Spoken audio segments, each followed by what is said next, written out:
Hello! Isang magandang hapon mga kasari-sarites ko dyan. Kumusta po kayo? Kumusta ang inyong negosyo? Ito na naman si Ate Tintin. Siyempre may maimamarites na naman ako sa inyo mga kasari. Pero bago ako mag-umpisa, huwag ka nang mahiya, sisi. Pindutin muna ang subscribe button dyan. Please! Ako nga, hindi nahiya na mag-invite sa'yo di ba? Kaya, go na, ha? Tara, magmaritisa na tayo. Siyempre, ukol sa tindahan, mga kasari. So, ikaw ba ay gustong-gustong magkaroon ng tindahan, pero nangangamba ka? Napanood mo si Ate Tintin, yung topic niya nung nakaraan, yung mga customer na ayaw magsipagbayad ng utang hanggang sa nagkabaranggayan na lang, o di ba mga kasari? Kaya yan, nagdadalawang isip ka kung itutuloy mo ba. O, kung napanood mo ang bad side ng pagkakaroon ng tindahan, pues sisi, ito naman ngayon ang good side, ang positive side ng pagkakaroon ng tindahan. Pauna ko lang ha, hindi nagbablog si Ate Tintin ng payaman-yaman kasi hindi ako mayaman. Wala rin tayo doon sa malaking tindahan kaya ang tindahan ko maliit lang. Realidad lang tayo mga sisi ha. Dito tayo sa masa, dito tayo sa buhay na kagaya ng sa inyo ay nasa masa rin ang buhay ni Ate Tintin. So, real talk tayo. Alam niyo mga kasari, mas maganda ang pagkakaroon ng maliit at sarili mong tindahan.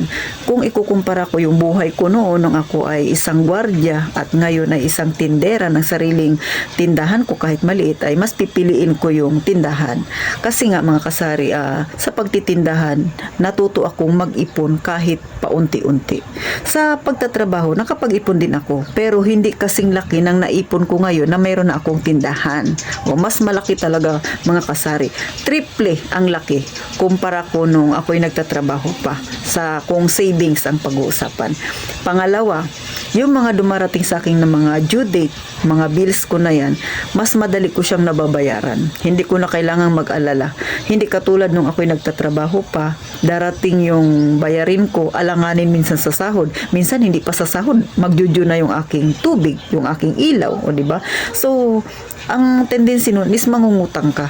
So, ganun mga kasari. O kaya naman ay magsasanla kasi nga wala kang ibang extra pera. So, nung ako'y nagtatrabaho pa, may sideline pa ako. Nagbebenta ko ng Avon, Natasha, MSE, kung ano-ano pang mga makeup na yan, mga pangalan ng mga makeup. Sa totoo lang mga kasari, naranasan ko rin magbenta ng alahas, nagbenta ng mga pagkain, nagpahiram ng pera, kung ano-ano pa, lahat na lang yata ng sideline, naranasan ko nang gawing i-sideline no habang ako'y nagtatrabaho mga kasari at napakahirap kasi pagod na pagod ako.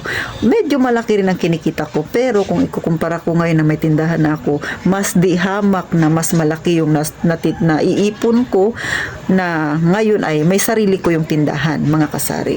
So, pangalawa, mas nabibili ko yung gusto ko. Hindi katulad nung nagtatrabaho pa ako noon. Kasi syempre, nung nagtatrabaho pa ako noon, alam mo kung magkano lang yung sasahurin mo. So, hindi ka pa sumasahod, nakalista na yung mga babayaran mo, yung mga bills mo. Pero ngayon na may tindahan na ako, nag-iipon ako kung may gusto akong bilhin, pinag-iipunan ko paunti-unti at araw-araw ako nakakapag-ipon. Nung nagtatrabaho ko, hindi ko yun pwedeng gawin. Bakit? Kasi maliit lang yung sahod Limitado yung aking income, pero yung aking gastusin ay unlimited, sisi. Kaya, mas mainam talaga yung magkaroon ka ng sarili mong negosyo. Pangatlo, mga kasari, mas nagkaroon ako ng oras sa sarili ko, mas nagkaroon ako ng panahon para maging maganda yung pakiramdam ko. At saka pag may negosyo ka mga kasari, hindi lang minsan yung health yung pinag-uusapan.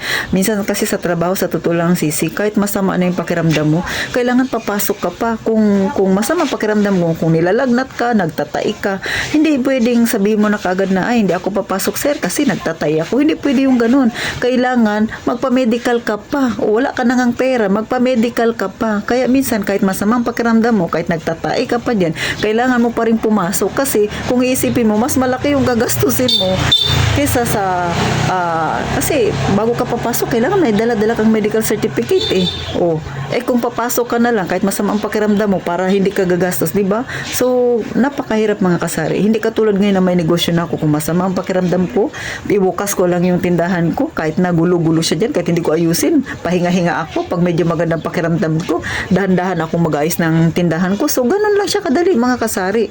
At simula nung nagtindahan ako simula nung nagbukas ako ng tindahan noong August 20, 2020 hanggang ngayon mga kasari, never pa akong nagsara ng tindahan ko ng whole day. Kadalasan nagsasara ako half day. Kapag may emergency ako, half day.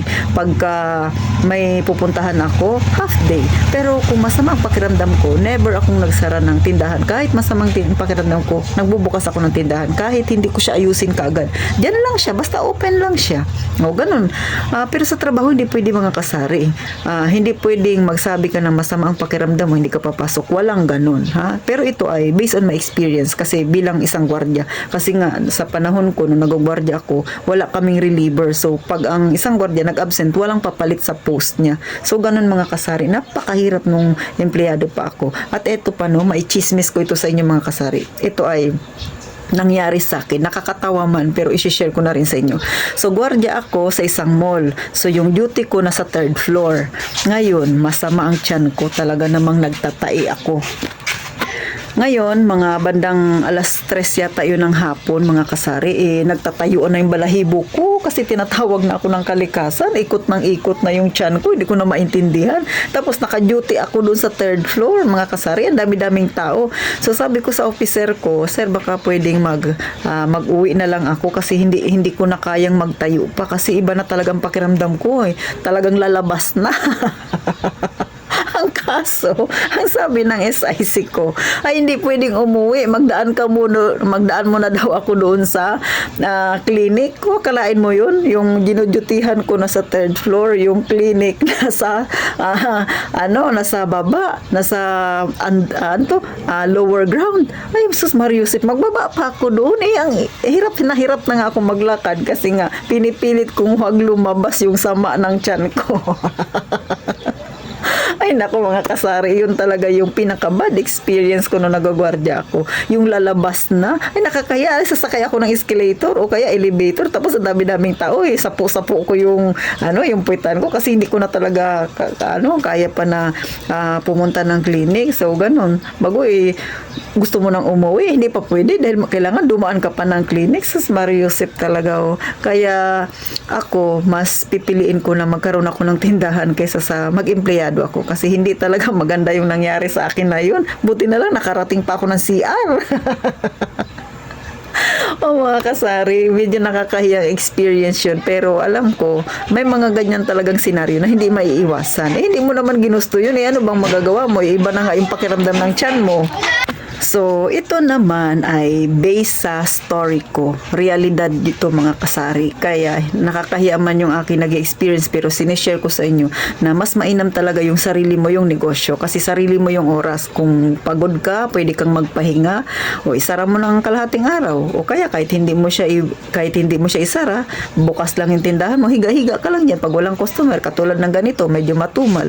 So, ganun lang ang kadali ang may tindahan mga kasari. Bagamat may mga pangit ding pangyayari sa ating tindahan na hindi maiiwasan, pero tayong mga may tindahan, syempre handa tayo dyan. Kaya nga, lagi kong sinasabi na kung gusto mong magkaroon ng tindahan, pakiramdaman ng sarili, handa na ba ang puso mo? Hindi lang kailangan bulsa ang handa, dapat ang puso mo.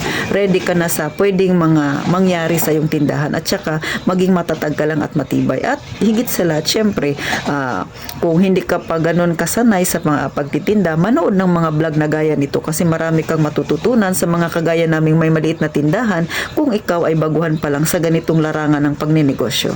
So sana mga kasari, natuwa kayo kay Ate Tintin, lalo na yung naging experience ko. So ikaw sisi, nangangamba ka pa ba?